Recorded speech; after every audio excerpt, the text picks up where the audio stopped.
bioethics, law, euthanasia, consumerism, politics, terrorism, globalization, religion, migrant population, interfaith, drug addiction.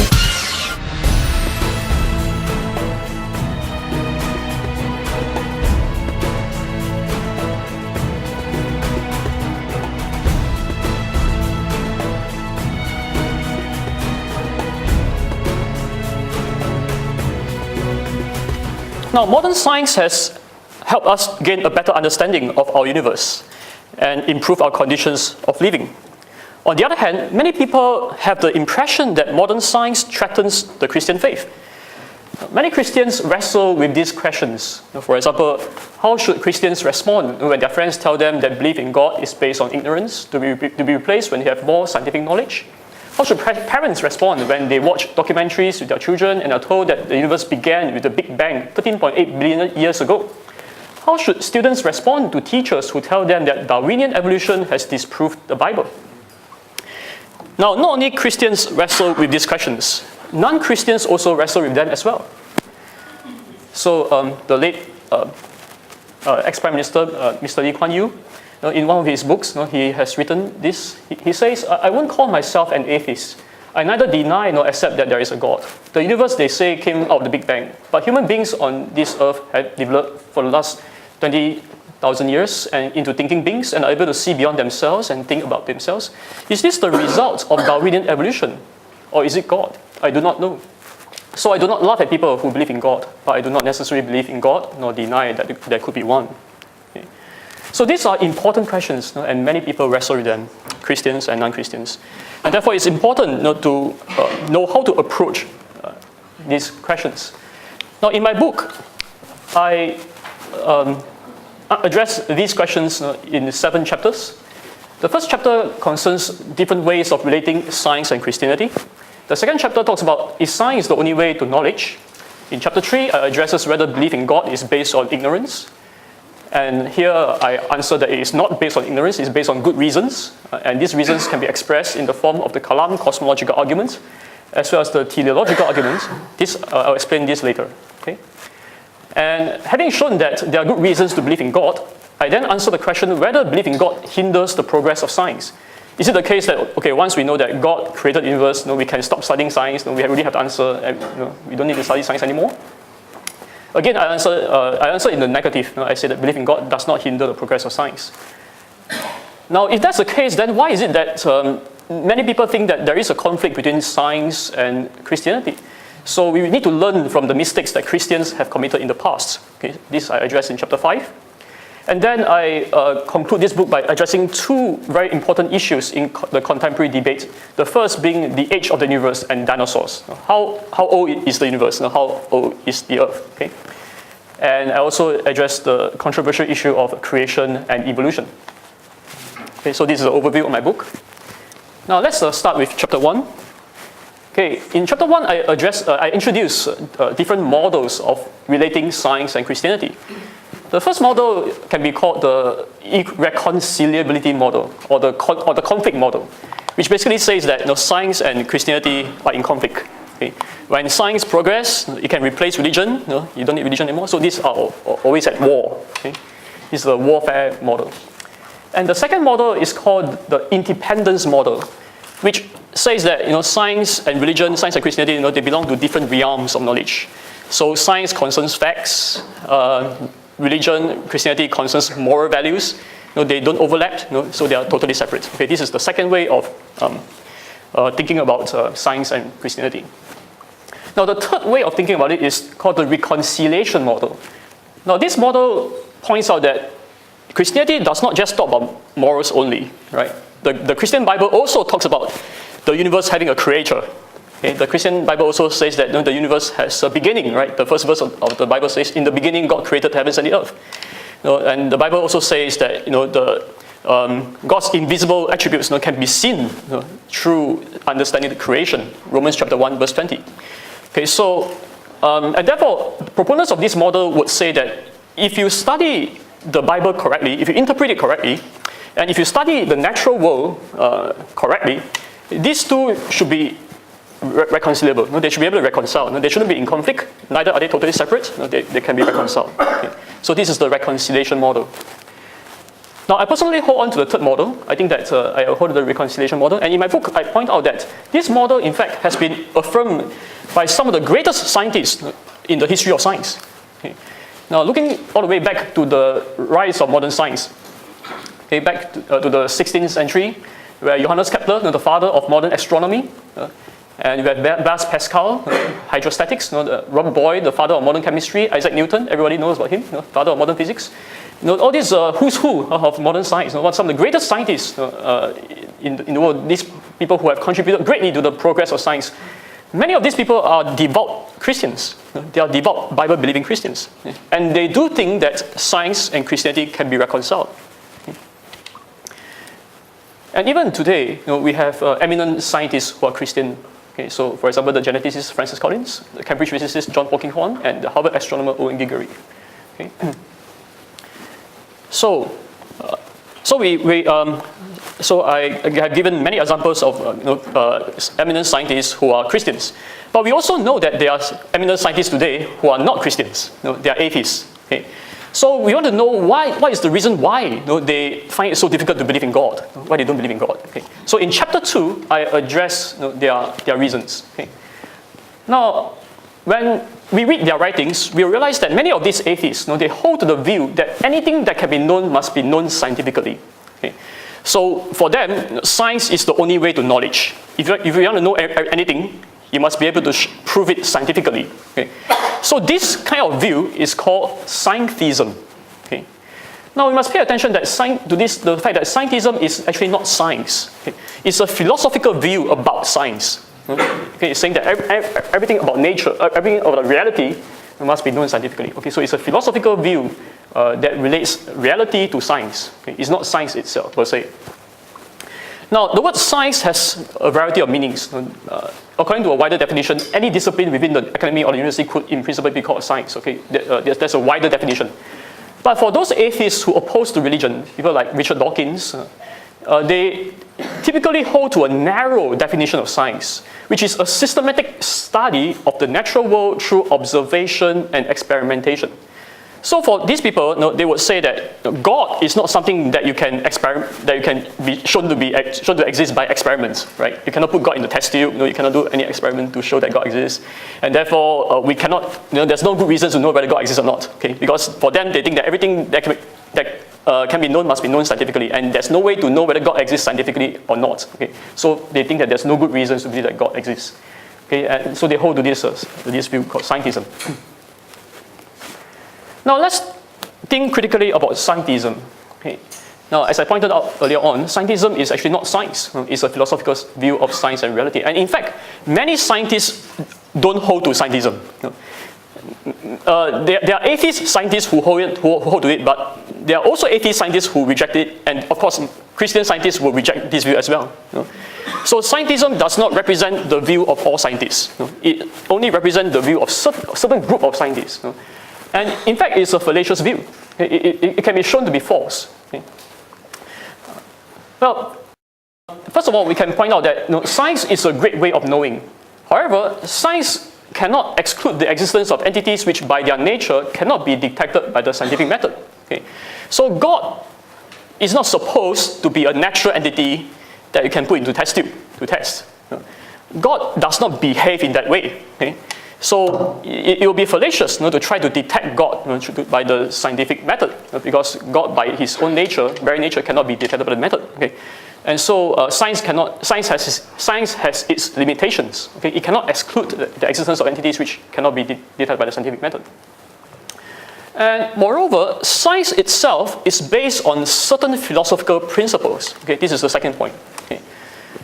I have listed here a number of criteria for a good scientific theory. If you are a scientist, you know this. Okay, this is widely accepted as a criteria for good science. What is a good scientific theory? A good scientific theory must be internally consistent. It must be simple, aesthetic appeal, intrinsic explanatory power, logical tightness, scope, okay, and also extrinsic explanatory power connected to the rest of science, extendability and testable, able to make predictions that can be tested. And to be able to be confirmed, etc. So these are the criteria. And if you look at these criteria, these criteria are actually by themselves not scientific but philosophical in nature, in that these criteria themselves cannot be proven to be correct by any experiment. So this criteria is actually philosophical, and the choice of this criteria is based on past experience combined with a philosophical reflection of what is the nature of reality. Okay? And therefore, science itself is actually based on philosophy and history. What this shows is that science cannot be the only way to know things. Okay? Because science itself requires philosophy and history. If science is the only way to know things, it will undermine itself. It will undermine itself. Okay? And therefore, scientism is fallacious. Okay? Scientism is wrong. So what I have just shown is that there are actually various ways of reasoning. Okay? There is the scientific way of reasoning, but there's also a philosophical way of reasoning, and there's also a historical way of reasoning. Okay? So science is not the only way to know reality. Okay? That is false. We have different ways of knowing. We have the scientific way, but we also have the philosophical way as well as the historical way. Now, which way of reasoning we use depends on what we are trying to find out. Okay? If you are trying to find out how the universe works, yeah, you can use the scientific method. But if you are trying to find out whether there is a transcendent entity beyond the material universe, you should use philosophical reasoning. You can use deductive, inductive, causal reasoning, which is required by science anyway. These forms the basis of science. Okay? And if you're trying to find out whether Jesus resurrected or not, you should use historical reasoning, okay? Because it's an event that happened in the past. And therefore, sometimes it amuses me, to read some atheists, when they say, oh, I cannot prove the resurrection of Jesus scientifically. That's why I don't believe. They don't know what they're talking about. Okay. So if we know what we're talking about, if we know the ways that we think about things, then we realize that there are different ways of thinking, different ways of reasoning for different things that we are trying to find out about. Okay. And therefore, scientism is false. There are different ways of knowing about things. Now, is belief in God based on ignorance then? Okay. So many atheists today think that belief in God is just based on ignorance. Oh, because I don't know how to explain how the universe came about, therefore I say that there's God. Okay. Or because I don't know how to explain how life originated, therefore I say there is a God. That's how they think we think. Okay. That's how they think we think. They think that that's what religious believers think. It's all based on ignorance because we don't know how, therefore we say it's God. And once we know how, we don't need to believe in God. Okay. And that's why they think that when science progresses, it will replace God. Okay? That's the reasons the atheists frequently gave. Now, is that true? Is belief in God merely based on ignorance? In chapter 3 of my book, I argue that is not the case. Okay? I argue that belief in God is not based on ignorance, but based on reasons, based on good reasons. And in this little book, I discuss two arguments, two reasons for believing in God. The first is the cosmological argument, and the second is the teleological argument. So let me briefly introduce the teleological argument, which is the argument for design, for a designer. Now, we can start by observing the universe and ask ourselves these questions. Now, why is there order within the galaxies, within the solar system? Now, we know that the physical bodies in the universe move according to a certain orderly way. Okay? But why is that so? Why is there such order? And why is it that this order can be described by elegant and intricate mathematical equations? Now, if you are a scientist, if you study science, you will know that there are all these equations, okay, which describes how the universe works. Okay? For example, E equals mc squared. I'm sure all of us know about this. Energy equals mass times the speed of light squared. Now, why is that so? Who or what determined that the universe should be like this? Einstein didn't determine this equation. Einstein merely discovered this equation. Before Einstein discovered this equation has been there all along. Okay? So who or what put it there? Now, if the universe just came by random chance, then in the words of Einstein himself, we should expect a chaotic world, which cannot be grasped by the mind in any way. Even if man proposes the axioms of a scientific theory, the success of such a project presupposes a high degree of ordering in the objective world. And this could not be expected a priori. If the universe is came by chance, then it should be totally chaotic. But why is it so ordered? Why is it so intelligent? Why is it so rational? Einstein thinks that is a miracle. That's a miracle which is being constantly reinforced as our knowledge of science expands. Okay? So this is the act of God. There must be a designer, a creator, who determined that the universe should be like this. Okay. So the argument is that the universe does not have to be like this, but why is it like this? Why do mindless and unintelligent physical entities consistently behave in such a rational and orderly manner? And the conclusion is that there must be an intelligent designer who determined that the universe should be like this. Okay. So these are good reasons to believe that there must be a creator of our universe. There must be a God. Now let me move on quickly to the second argument, which is the cosmological argument. And this argument tries to answer the question, where do everything come from? Where is the ultimate origin of everything? Okay. Now, if you ask me where do I come from, I can tell you that, well, I came from my parents. Okay. And if you ask me where my parents came from, I say that, no, they came from my parents' parents, my grandparents. And where do my grandparents came from? They came from my great-grandparents. Okay. And small children, they like to ask, we keep on asking, right?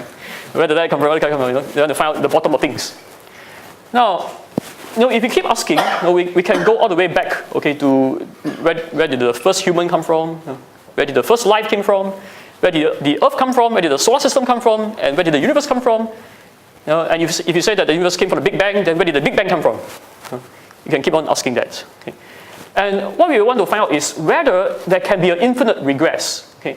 Can you keep on asking forever? Can you keep on going into the past forever? Can there be an infinite regress of causes without a beginning? And the answer is no. You cannot have there cannot be an infinite regress of causes and effects. Okay? And the reason, there are many reasons for why this is impossible. Okay? Let me just share one reason. Okay? One of the reasons why there cannot be an infinite regress of causes and effects is because it is impossible to traverse an actual infinite. Okay? Now, what do I mean by that? So let me illustrate with an example. Now, I have 3 daughters. Okay? So they are the first generation of my descendants. And if they get married and have children, that will be the second generation of my descendants. Okay? So the number of generations can increase. We can have 3 generations, 4 generations, 5 generations, 6 generations, but you can never reach an actual infinite. Okay? Because no matter how many generations we have reached, okay, you can still add one more. Right? So if we have reached 1,000 generations, you can still add one more, 1,001. If we have reached 1 billion generations, you can still add one more, 1,000,000,001. Okay? So what this shows is that you cannot reach an actual infinite by a sequential process. It is impossible. And since that is the case, we could not have reached the present moment in time from an infinite past. Okay? Because if the past were infinite, we would be required to traverse an actual infinite. But I've already shown that that is not possible. Okay? And therefore, the past could not have been an infinite. The past must have a beginning. Okay? And therefore, there must be a first cause of the universe. Okay? Now, what is this first cause? Okay. Now, first of all, well, the first cause obviously must be uncaused, right? Okay. So if the first cause were caused by other things, then it won't be the first. Okay. But we have already shown that there cannot be an infinite regress, and therefore there must be a first cause, which must be uncaused. Okay. And secondly, the first cause must be without beginning and timeless. Why? Because everything that begins to exist has a cause. You can't have a lion or tiger suddenly begin to exist without a cause. No, that's not possible. Okay? So everything that begins to exist must have a cause. And since the first cause, it must be without beginning, and it must transcend time. Okay? Because everything that exists in time has a beginning and has a cause. So the first cause must be uncaused and must be without beginning and must be beyond time. Moreover, the first cause must be initially changeless. Because again, you cannot have an infinite regress of change. Okay? And fourthly, the first cause must also have what we call free will. Okay? Now, why is it that so? Because for the first cause to cause the first events in time, okay, the first cause must be able to freely choose to move by itself. Okay? It must have the capacity to be the originator of the first effect in a way that is undetermined by prior events, since the first cause is the first. Okay?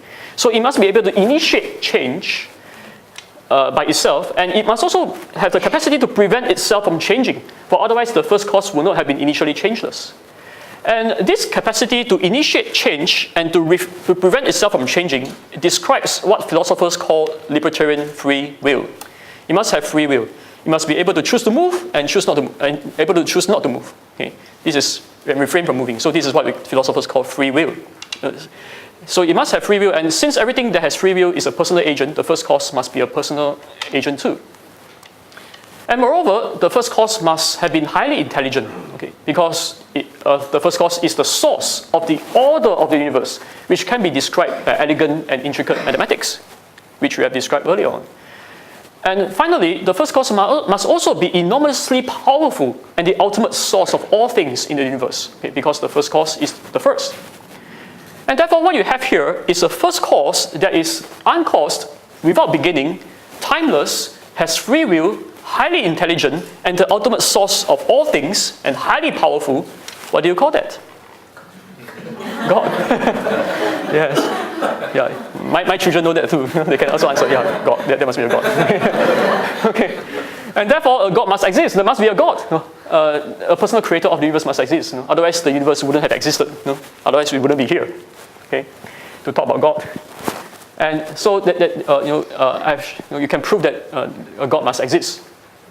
And since God is the ultimate source of our existence, it is only in Him that we can possibly find the ultimate meaning and purpose of our lives. Okay? So praise God, we can know Him. Okay, now let me go on to talk about chapter 4 of my book. Now, I've already shown that there are very good reasons to believe that there must be a God. Okay? Now, does belief in God hinder the progress of science? Okay? And the answer is no. Okay? Why? Because we can treat science as a discovery of the processes by which the Creator created the universe and how created things operate. Okay? So believing that there's a Creator to the universe does not hinder us from studying how the universe works. Just like believing that my Porsche car has a creator doesn't stop me from studying how the car works, right? So we can treat science as a study of the processes by which the universe came about and by which the universe works. Okay? So there's no problem there. Now, why then do many people think that science and Christianity are in conflict? Well, I have already pointed out some of the reasons. Right? Some of the reasons is because they hold on to some fallacious philosophy, scientism, okay, which is fallacious, right? So that's one reason. But there's also another reason, which is the mistakes that Christians have made in the past. Okay? These mistakes have hindered non-believers from believing in Christ, in God. Okay? And I shall talk about some of these mistakes. Now, what are some of these mistakes? Now, one of the mistakes is to take passages in the Bible which do not necessarily have to be interpreted in a certain way and say that this must be interpreted in a certain way. Okay? Now, we need to understand that all texts need to be interpreted, okay? And the Bible is no exception. Okay? And throughout history, theologians have recognized different kinds of meaning in the Bible: literal, metaphorical, allegorical, symbolic, accommodation to common way of thinking, expressions, etc. Now, it's interesting to note that the 3rd century Bible exegete, Origen, he said this in the 3rd century, before the rise of modern science.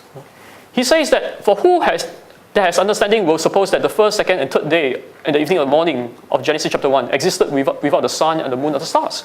And the 1st day was, as it were, also without a sky. And if God is said to walk in paradise in the evening, in Genesis chapter 3, and Adam to hide himself under a tree, I do not suppose that anyone doubts that these things figuratively indicate certain mysteries, the history having taken place in appearance and not literally. That is to say, biblical passages in Genesis chapter 1 and 3, for example, those passages that says that God walk in the cool of the day. Okay? We are not supposing that God really have 2 legs, right, and that He walked in the garden. Okay? Because we know that God is a spirit, right? God is not a physical body, that walk that. So we can interpret this not literally, but having taken place in form of appearance, is as if God is walking through there. That the presence of God can be sensed in the Garden of Eden, in that kind of way. But it's not to be taken literally. So it is to be understood phenomenologically, okay, in appearance, okay, but not literally. Now, looking at the history of science and Christianity interaction, a very important incident that we need to pay attention to is the Galileo incident, which happened in the 17th century. Now, I'm sure most of us here would know about this incident, right? So, the church at that time taught that the earth, the sun goes around the earth. Okay? But Galileo defended Copernicus' theory, which is that the earth goes around the sun. Okay? So there is a conflict here. Are we to understand this as science versus the Bible, or science versus tradition? Tradition ways of interpreting the Bible. Okay, which is it? Now, when we look at passages from the scriptures, for example, in the Psalms, okay, Psalms 19, okay, it says that there's this verse which says that in them God has placed a tent for the sun, which is as a bridegroom coming out of his chamber. It rejoices as a strong man to run its course. Its rising is from one end of the heavens, circuit to the other end of them. And there's nothing that is hidden from its heat. Now, the Pope during the 17th century interpret this as saying that it is the sun going around the earth. But nowadays, I'm sure none of us interpret it this way, right? We can say that this can be understood as an accommodative and phenomenological expression describing how the movement of the sun appears to people on earth. Okay? And in fact, when we look at the context of this passage, it is quite clear that it is not to be taken literally. I'm sure none of us will suppose that the sun is really like a bridegroom, right? The sun doesn't get married. The sun has no wife. Okay. So this appears like a bridegroom coming out. Its appearance. It's talking about appearance here. It appears to come from one end to the other end. Okay? So we must interpret this correctly. So just as passages like a bridegroom is not to be taken literally, likewise such phenomenological expressions should not be taken literally. So even today, people still use expressions of the sun going around the earth, like sunrise, sunset, etc. But we're not taking this literally. So even Galileo himself didn't think that there was a conflict between science and the Christian faith. He says that the scriptures, the Bible, accord perfectly with demonstrated physical truth. But let those theologians who are not astronomers guard against rendering the scripture false by trying to interpret against propositions which may be true and might be proved so. Okay, so Galileo himself recognized that there are different ways of interpreting those Bible passages, and there is not necessarily a conflict. Okay? But it's very sad that the Christians, many of the Christians during his time, including the Pope, rejected his ideas and insisted that there is a conflict between what they say and what Galileo said. Okay? And this has led to tragic consequences, led to many people rejecting the Christian faith because of issues like this. So we need to learn from the mistakes of the past, and we must really guard ourselves from repeating these mistakes again. I apply this lesson to two issues in our contemporary discussions. The first concerns the age of the universe and the earth, and the second concerns the issue of creation and evolution. Now, concerning the age of the universe and the earth, we recognize that different Christians have different views. Okay? And I would expect that even among the audience today, the audience here today, many of you will have different views. Okay? Some of you will hold on to young creationism, some of you will hold on to old creationism. Different people have different views. Okay? In the 17th century, the Bishop Ussher thinks that the universe originated in 4004 BC, and then there's young creationism, which says that it's not 4004, but it's not too old. It's probably 10,000 years or at most 20,000 years. And we also have this day-age creation, which is a long days creation, saying that each of the days could be a long period of time. And there's another theory, which is called another way of interpreting the Genesis account, which is called the gap theory, which says that there is a gap of unknown duration between the first verse and the second verse of Genesis. This is the traditional gap theory. And nowadays, there are some scholars, such as John Lennox at Oxford University. He suggests that there might be gaps between each of the day as well. Okay? So between day 1 and day 2, there might be a gap. Between day 2 and day 3, there might be a gap. It is possible. And there's also another view called the literary framework view, which points out that the construction of Genesis can be understood in a poetic way, literary framework, and you don't have to understand it chronologically. And finally, there's also another view called the functional creation view, which says that the word bara in Genesis chapter 1, which is translated as create, God created the heavens and the earth, create. Now, the word create can be taken as functional creation rather than ontological creation, meaning that the entities could have already existed in a certain state, but God made them functional, to make them function in a certain way with respect to His purposes of wanting to set up a cosmic temple in the Garden of Eden for man to worship Him. Okay? So this passage has to be understood in that way, in the light of God's greater purposes, and that's how He interprets the word creation, create, okay, in Genesis chapter 1 to 3. So I don't have the time to explain these views in detail. Okay, you can check out this little book, okay, which explains them. But I just want to highlight the fact that different Christians have different views about this. Okay, and we shouldn't be dogmatic about this. We shouldn't say, "Oh, it must be interpreted this way." Because the fact is that it doesn't have to be interpreted in a certain way, and we must be careful of the mistakes that Christians have made in the past. Which is to insist that a passage has to be interpreted in a certain way when it doesn't have to be interpreted in a certain way. So we have to be very careful about that, okay, to learn this mistake, in order not to cause any stumbling block to people trying to come to know more about Christianity. Okay.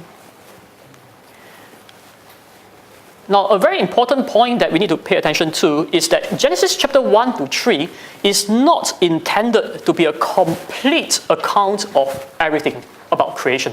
Okay. For example, why was the earth formless and void near the beginning of chapter 1 in verse 2? Okay. The Bible itself actually does not say. Genesis chapter 1 to 3 does not tell us why is it that the earth was formless and void.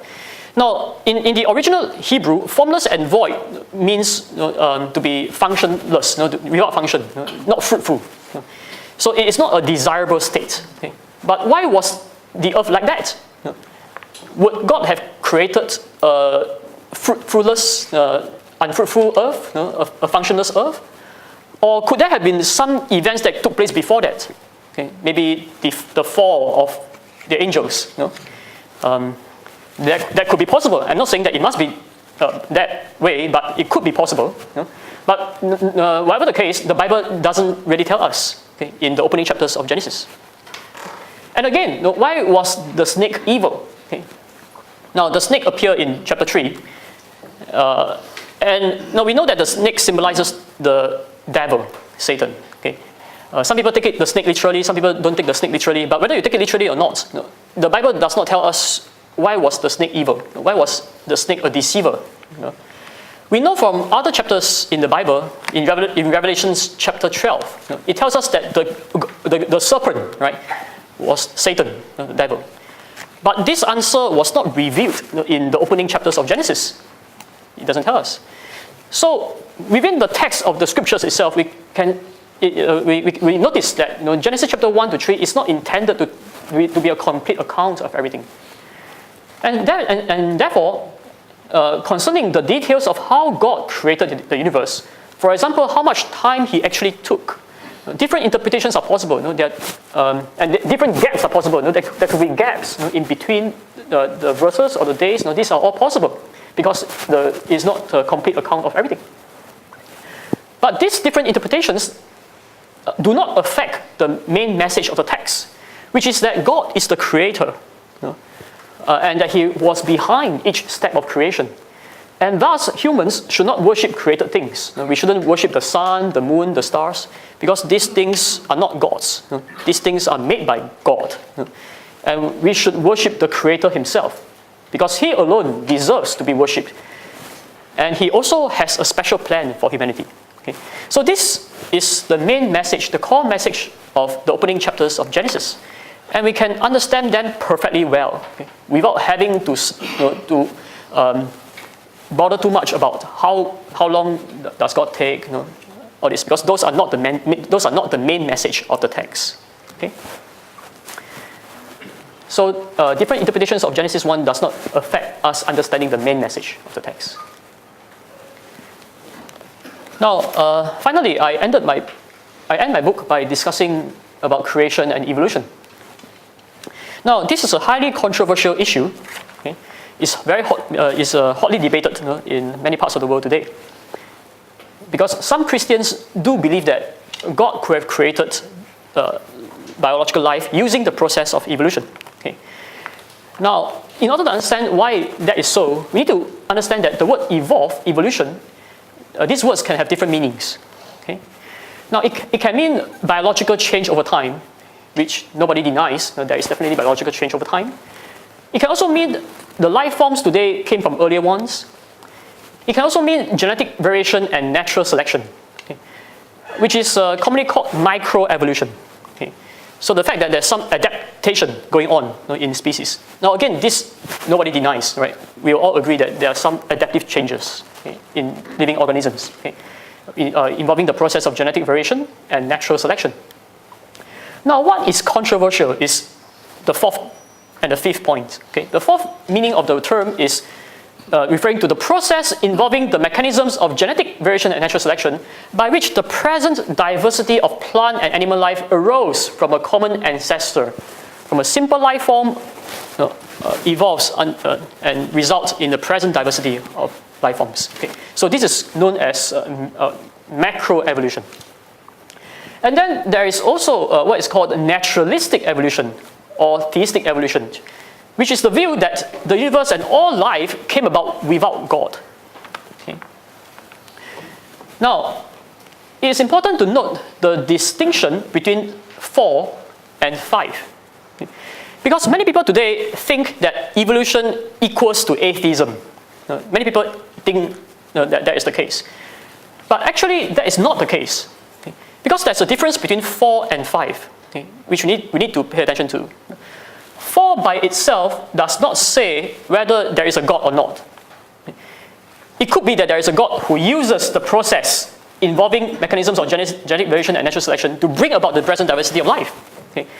So 4 is open to the possibility that there could be a God behind the process of evolution. Whereas 5 says that no, there isn't God. No? Everything just came about naturally without God. Okay. So this distinction is very important. Okay. We need to pay attention to this distinction. And we need to also recognize that Charles Darwin himself was never an atheist. Okay? So many people today might have the misconception that Darwinism equals atheism. No, Darwin was an atheist, but he was never an atheist. He never denied that there's a God, actually. Darwin himself actually holds to 4. And even after publishing the Origins of Species in 1859, for some years, he still said that there is a creator. Who created using the process of evolution. But towards the end of his life, he became an agnostic. Okay? Meaning that he's not sure whether there's a God or not. But he never denied that there's a God. He never said that there's no God. He never said that. So why is it the case that many people think that Darwinism equals atheism? Why that idea? Where did that idea come from? The idea didn't come from Darwin himself. That idea was popularized by Karl Marx. Karl Marx used Darwinian evolution to support his materialistic philosophy, his communist ideas. And that has huge impact on the world. It spread to Russia, it spread to China, and therefore many people in mainland China think that there's no God. Evolution has shown that there's no God. But actually all these are misconceptions. The theory of evolution by itself does not say that. Okay, so we need to pay attention to this distinction. Now, so concerning 4, whether there is a God behind, concerning 4, different Christians have different views. Okay. So some Christians would disagree, would say that we are not open to the idea of God using evolution to create. Okay, so some Christians have held this view, including those scientists at the Discovery Institute, Stephen Meyer, and also Hugh Ross, who set up the organization called the Reasons to Believe. They argue that there's insufficient evidence for macroevolution. They argue that there's a lack of transitional forces. So what they are trying to say is that if all the present-day life forms came from a common ancestor, we should see many transitional life forms in between the simple life form and the complex life forms. Okay. But when we look at the fossil record, we find that there's actually a lot of missing links, missing gaps. Okay. And therefore, they reject this. Okay. And this lack of transitional fossils is very evident during what is called the Cambrian explosion, which is between 570 to 530 million years ago. Now, however, there are other Christians who would say that 4 merely describes a process which God could use, could choose to use to create various life forms. And these Christians include such eminent theologians as Benjamin Warfield, who, by the way, is the father of modern-day fundamentalism, interestingly.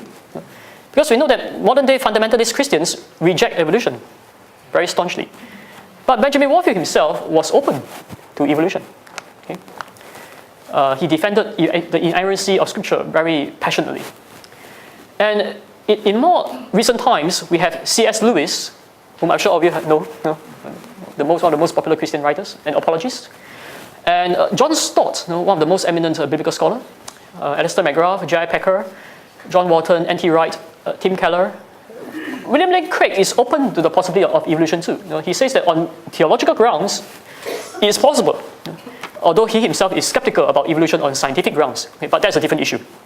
But on theological ground, he thinks that, yeah, it is possible. God could have chosen to do that. And we have big denominations like the United Presbyterian Church, Lutheran World Federation, and also the Roman Catholic Church. They accepted the idea that God could choose to use evolution to create various life forms. Now, we need to understand what are the reasons why these Christians say that. Okay? And the reason is, first of all, we need to note that there are different levels of explanations. Okay? So, for example, when we read the Psalms, for example, Psalm 139 verse 13, which says that for you, God, formed my inward parts. You wove me in my mother's womb. Okay? Now, when we read passages like this, and we think about modern embryology, which has shown to us how the embryo can be formed by a process which involves the genes. Now, the discovery of the scientific process of embryology does not contradict this verse. Why? Because we can say that the discovery of this process is merely discovering the process by which God used to form the embryo. Okay, so there are different levels of explanation. Okay, there's the scientific level, but there's also a level that's beyond that, which is what caused science, right? What caused those natural laws? Who created the DNA? Where did the universe come from? Why does the nature work in this way? Okay, so we can say that God set up the laws of nature and used these laws to bring about the embryo, different kind of life. Okay, so there are different levels of explanation. And it's interesting to note that the Hebrew words, the same Hebrew words, yatzar and asar, okay, which is translated as create, made, formed, okay, in the Genesis. These words, which describe the 9-month-long process of development from 2 single cells, okay, the sperm and the egg, into a fully formed human being, are used to describe the earth creation of different types of animals as well, okay, in direct response to God's command. In other words, in the emergence of plant and animal life through earth history, we find the same general trajectory as the formation of an embryo in the womb. First single cells, then multicellularity, and then more complex organisms. The exact same Hebrew words asar and yazar that describes God's forming of embryos in the womb and God's forming of plant and animal life are used to describe God's forming of the human species. And therefore the use of these words implies, or at least does not rule out, that God forming humankind was a process and not an instantaneous event. Okay? Because we know that the creation of the embryo was not an instantaneous event, right? It takes 9 months, okay, for an embryo to form. Okay? And therefore the creation of life forms and human beings can also be a process. It does not have to be, God created it instantly. It doesn't have to be like that. Okay? It could be a process as well. The same Hebrew words are used. Okay, so this is very important to take note. And so, when we look at this process, the Old Testament scholar Bruce Walkie observes that Genesis is concerned with ultimate cause, the ultimate level of explanation, which is God. God is behind the order of the universe. He's the ultimate cause, first cause of everything. Okay, so when the psalmist says, God knit me together in my mother's womb, in Psalm 139 verse 13, the psalmist is not intending to comment on genetics or intermediate cause. Okay? And likewise, in Genesis, the narrator only tells us that God commands the earth to bring forth life. Okay? He does not explain how that bringing forth occurs. So this is a very important theological point that we need to take note of. And so, I'm sure we can all accept this. Okay? But why? So why not accept this? Okay? Okay. Now, it is because of these reasons that Benjamin Warfield, okay, the father of modern fundamentalism, say that there is no question as to the compatibility of Darwinian form of evolution with Christianity. He thinks that it's perfectly compatible. And what this implies is that Christians can believe in evolution. Okay. In fact, I have already highlighted many examples of Christians who do believe in evolution, right? C.S. Lewis, Tim Keller, all these people. So Christians can believe in evolution, but they don't have to. Okay? If you don't want to believe, that's fine. Okay? We are not going to force you. Your pastor is not going to force you to believe in evolution. You can have the freedom to believe or the freedom not to believe. Okay? I think Christians can have the liberty at this point. Okay, so with regards to the creation of humans, now, some people are troubled by the idea of human beings coming about by the evolution process. But we need to pay closer attention to the biblical text, okay, to Genesis chapter 1, in order to understand what is a human. According to Genesis chapter 1, verse 26-27, it tells us that the humans are created in the image of God. Okay? And it's crucial to understand what is meant by this. What does the image of God means? Okay? Now, we mustn't go away with the idea that the image of God refers to a physical body. Okay? Because God is not a physical body. God is a spirit. Okay? So where the body comes from is not important actually. Whether our physical body came by the process of evolution or whether it didn't come from the process of evolution, that is not the crucial issue. Okay? The crucial issue is our spirit, our soul. Okay? God is a spirit. The image must be referring to the spiritual aspect rather than the bodily aspect of human. And what the image of God actually means is that humans are created to be representatives of God, to represent God, to rule the earth, to subdue the earth, in the place of God, to be the vice regent of God, to govern the world. That is what the image of God means in the Genesis text. Okay, so to represent God, to have this spiritual capacity for that kind of work. So it doesn't refer to the body; it refers to the spiritual aspect of the human.